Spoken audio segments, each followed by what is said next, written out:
Alright, so welcome back to Chapter 3. We're going to start talking about facilitated diffusion. So in this case, diffusion isn't just happening by just simply a plain old channel. These things are going to have special conditions put upon them to allow things to pass in and out. Okay? So let's take a look at this. There's something called, this first one here on the left-hand side is called channel-mediated facilitated diffusion. So again, here we have this molecule, we have this transmembrane protein, sort of pinkish color, inserted inside cell membrane, and that's going to allow this ion or molecule or whatever it is to go from the outside the cell into the cell. That's fairly simple enough, right? It's kind of like a pore. It's not that much different, really, than those aquaporin channels as we were just talking about a second ago. Now, if you take a look at this one here on the right, we now have what are known as gated ion channels. So here you can see there's this, I guess this ball, if you will, that will insert itself into the opening of the channel. And what this means is that you have to have specific conditions for that channel to open. So when we talk about things like the nerve and how nerves function, this opening and closing will depend on the correct voltage across the cell membrane. At certain voltage, gates will be closed, other ones they will open. Sometimes you'll have to have a hormone or something like that attached to the gate to open it up. So this would be how neurotransmitters work in the brain as well as with muscles. So just basically that. So sometimes these channels, they'll allow for diffusion to happen, but some other condition has to occur in order for them to open or close. Okay? But the key thing is, no ATP is being used here. Okay? So here's an example, and you don't have to worry necessarily about this slide, don't freak out. I'm not going to ask you to recreate this or anything. Again, I just want you to understand how some things function. So this would be an example of this voltage-gated ion channel. And so what you have here is that at a certain voltage, these channels will open up.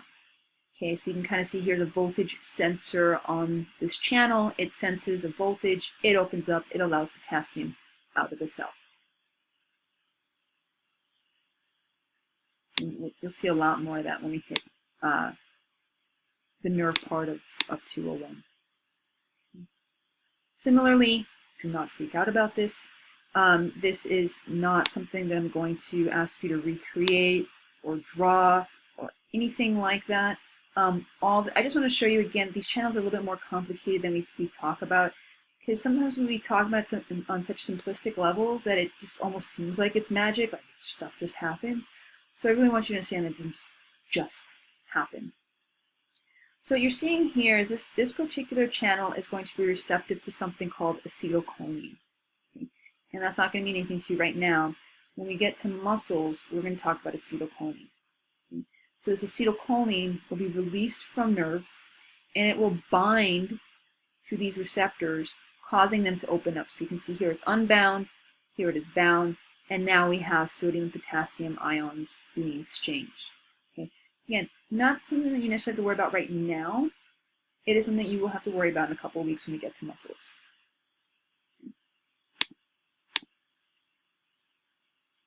Another type is what's known as facilitated or carrier-mediated diffusion.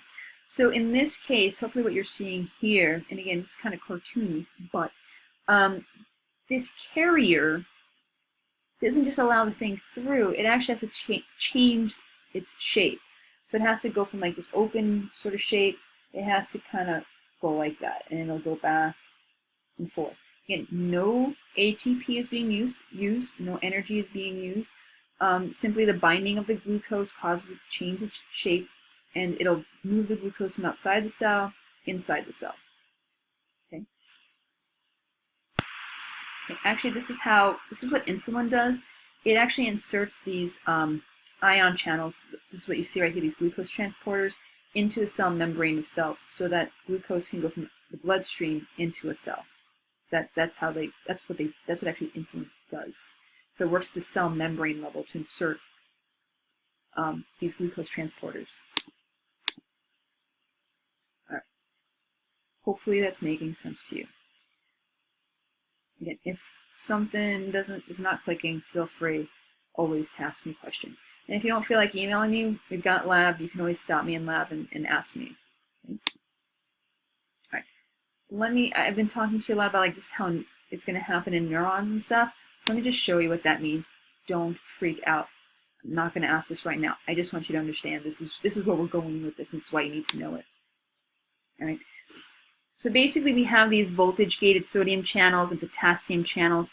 So what you see here in the center is basically a recording.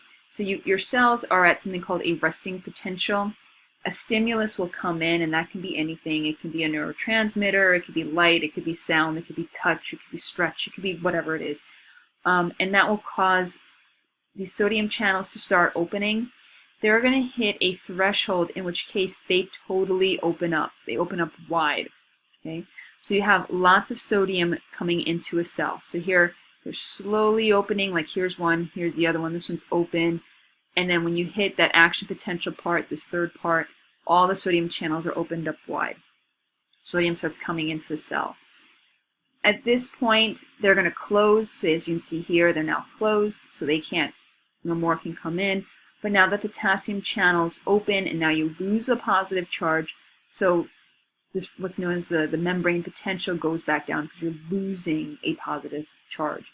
And you have a little bit of this undershoot because it takes a while for those potassium channels to totally close, but then they do, and you're back at resting membrane potential, where they're both closed and they're at this steady state. Anyway, we'll end up talking quite a bit. We'll see this again when we get to neurons. I just wanted to give you sort of like a little preview, a little foreshadowing of what you get to enjoy in a few weeks. It's actually kind of cool. It'll be really interesting. All right, so let's talk about active transport then.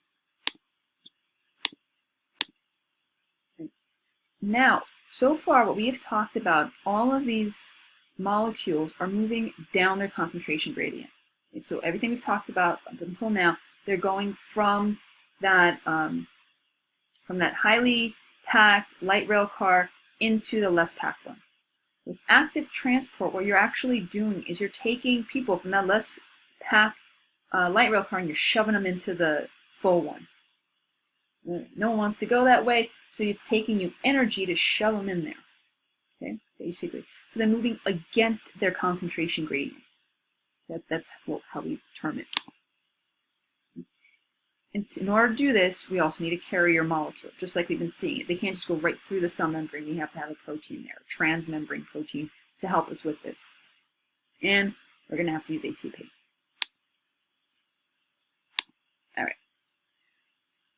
We have primary active transport, and really the main thing in our bodies that functions on this primary active transport is going to be something called the sodium-potassium pump.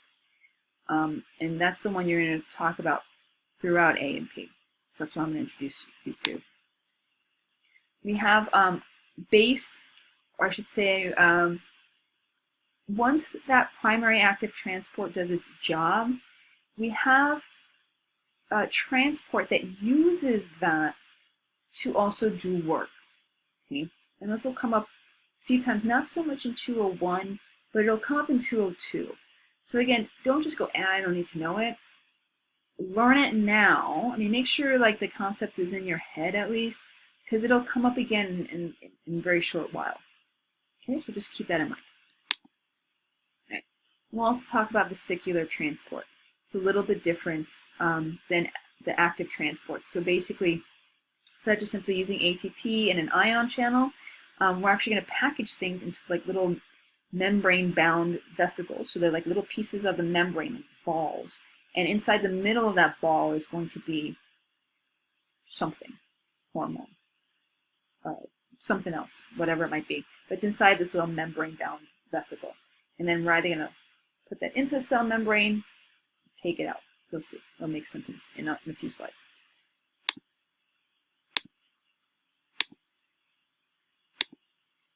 Okay. So let me get rid of my image here so you can actually see this. So here's primary active transport. So here is our sodium-potassium pump. So here on the blue, this is our extracellular fluid side. So this is outside of the cell. Here in sort of this beigey color on the inside, that's inside the cell. Okay. So here we have our carrier molecule in purple. That is our sodium-potassium pump. So here they're showing you the sodium gradient. So again, it's more concentrated on the outside, less concentrated on the inside. And then here's potassium, more concentrated on the inside, less concentrated on the outside. Okay, that's what it's showing you here. Now the way this molecule works, when it has nothing attached to it, it will have a binding site. I should say it has 3 binding sites for 3 sodium molecules. And it has to have 3 sodium molecules bind to it. Okay? Remember how I showed you just like in one of the last presentations, we had the different sort of magnetic parts, if you will, the charged parts of these molecules, sort of like I was talking about, like putting the positive end and a positive end of a magnet together, and it causes it to move. Okay, it's a lot like that. So sodium has a positive charge, so when you have one molecule come in, it causes a little bit of a change in this transporter, which allows the second one to bind, which allows the third one to bind. And each one of those has a slight, it changes it a slight bit. Okay, so when you have 3 of them bind, so all 3 have bound, that allows ATP to come in and drop off a phosphate. Okay?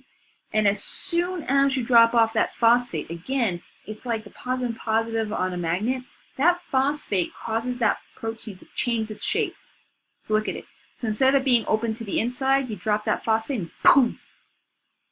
It opens up this way, and even the binding site changes shape, spitting out the sodiums. Okay? So even if these sodiums wanted to, they can't bind there anymore. It's the wrong charge or the wrong shape. Okay? So they'll try to come in, they'll just bounce back out. Won't go there. Now what this molecule, this purple molecule, the ATP pump, is the sodium-potassium pump, sorry, is receptive to is 2 potassium molecules. And again, you have to have 2. Okay? So 2 of these are going to come in. First one comes in, that allows the second one to come in, and as soon as you have 2, that's going to actually cause this phosphate to be released, right?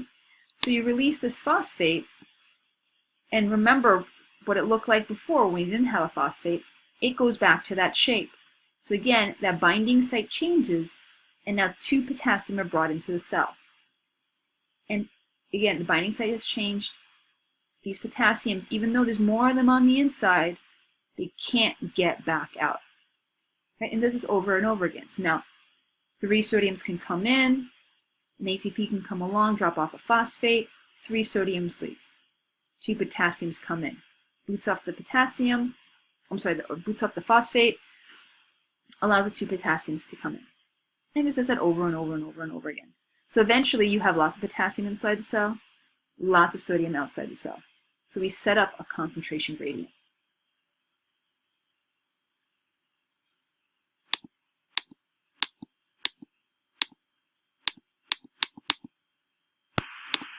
Okay, no one have an aneurysm on me. Basically what you're looking at here, again, I just want you to understand like how complicated these things are. What you're looking at here, this is what the sodium-potassium pump actually looks like. Ooh, right? Ooh, scary. I know. I even have to look at it and go, right? But basically what you're seeing, what I'm trying to get you to understand, they're not these nice little bubble cartoon things. You know, they do have these areas. So again, you're going to have these 3 sodiums come in, that allows an ATP to come onto it, pops it out. So they pop out. 2 potassiums come in, they take off the phosphate, poof, pops in. Right? 3 sodiums, poof. 2 potassiums, poof. Right? So it keeps doing that. It opens, closes, opens, closes. Okay. And again, these things are infinitely more complicated than how we talk about them. If you're ever interested, you know, I'm more than happy to share these articles with you. It's just so you understand. Don't worry about it. I'm not going to ask this on an exam or anything like that.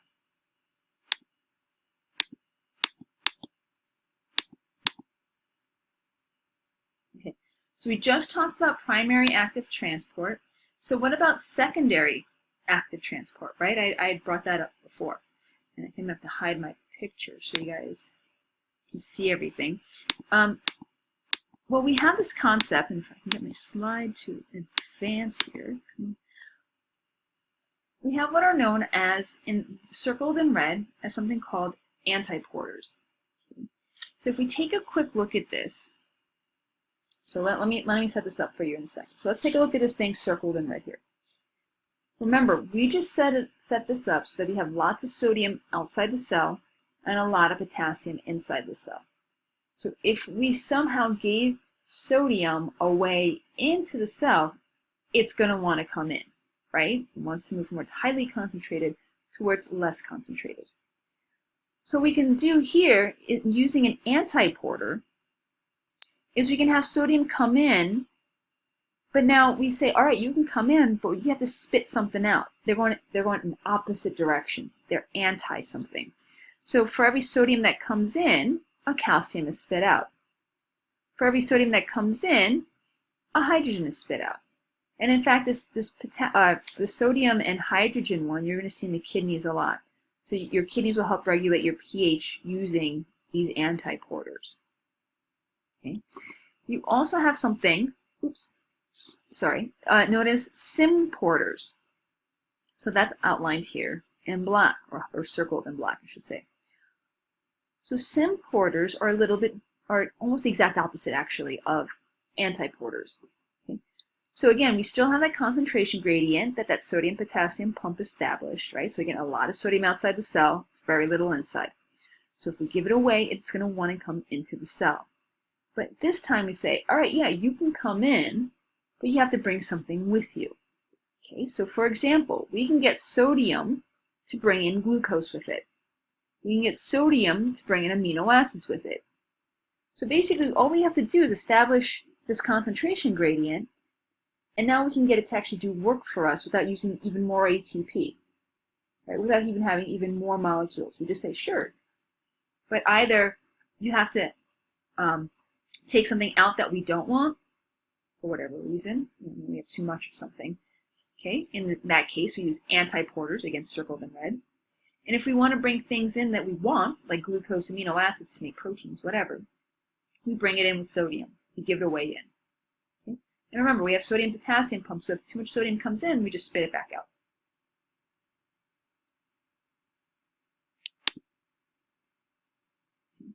The last one that I mentioned to you guys before is vesicular transport. So it's a little bit different than the active transports. So in this case, materials move in and out of cells wrapped in a membrane. We have two different we have endocytosis and we have exocytosis. So in endocytosis, things are moving into the cell. If something that's very big, it takes in something that's very large, we call that phagocytosis. So classic phagocytosis would be something like a cell gobbling up a bacteria, or something like that. Okay, so phagocytosis. It literally means the cell is eating. Okay? Cells don't always take in big things. Sometimes they take in like very tiny little bits. So we call that penocytosis, which means the cell is drinking. That's sort of Latin for that. And I think literally like the way that name distinction came about, someone saw the phagocytosis underneath the microscope and like, oh look, it's eating. We're gonna call it phagocytosis. And someone later on went, well, what do you call this then? And they're like, is that little eating or something? You know? And they're like, no, eating is big things. This is little things, so it's drinking. Right? Like, all right, whatever scientists, they came up with that name. So eating is a big thing, they're taken into the cell. Drinking, little things, is penocytosis. Essentially the same thing. Things are being taken into the cell. Exocytosis, on the other hand, is the exact opposite. The cell is now putting something outside into the area. So it's going to release waste products, for example. That's a classic thing. Cells make waste, they package that up into these little vesicles, and they release them into the environment, into the bloodstream, so they can be filtered by your kidneys, for example.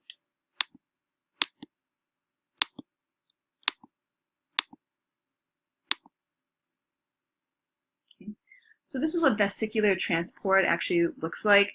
So here's this little membrane-bound vesicle. It has these little docking stations on it. So it comes into contact with the cell membrane. As you can see, calcium is used in the stage. and essentially it melds with that cell membrane, and whatever it's carrying inside of it is unloaded outside the cell. Okay, hormones, again, waste products, whatever, neurotransmitters, any of that. All right, so what are some of the things that can go wrong in the cell membrane? Well, these guys, this tribe here, these are full adults. These individuals are, you probably have heard of the term pygmies, maybe, maybe not. So just in the cell membrane, what ends up happening with these individuals is that they do not have growth hormone receptors for growth hormone. So growth hormone is a hormone that regulates growth. Yeah, this is simple. So that because they don't have that receptor, even though they make plenty of hormone, it doesn't stimulate quite the amount of growth that you would see in, most of the rest of the world where we're a little bit taller, right? Just because of that receptor. So they tend to be shorter in stature. Let's see. Perhaps you've heard of cystic fibrosis. In cystic fibrosis, the channels that regulate chloride, we don't really talk much about chloride, but basically cell membrane doesn't transport chloride from the inside of the cells properly. So what ends up happening is that cells don't function properly, and you have this massive buildup of mucus just everywhere. So you can imagine that you have trouble breathing, like anything that's a duct, anything that has like any kind of tube that's going to bring any kind of digestive enzymes or anything like that, or even in the intestines, you have trouble digesting foods, enzymes are blocked. There's a massive mucus buildup in a lot of different organs. So you have lots of different health problems. All because you do not have that chloride transporter inserted into the cell membrane. It's a cell membrane issue. Tiny little issue. Very big problem.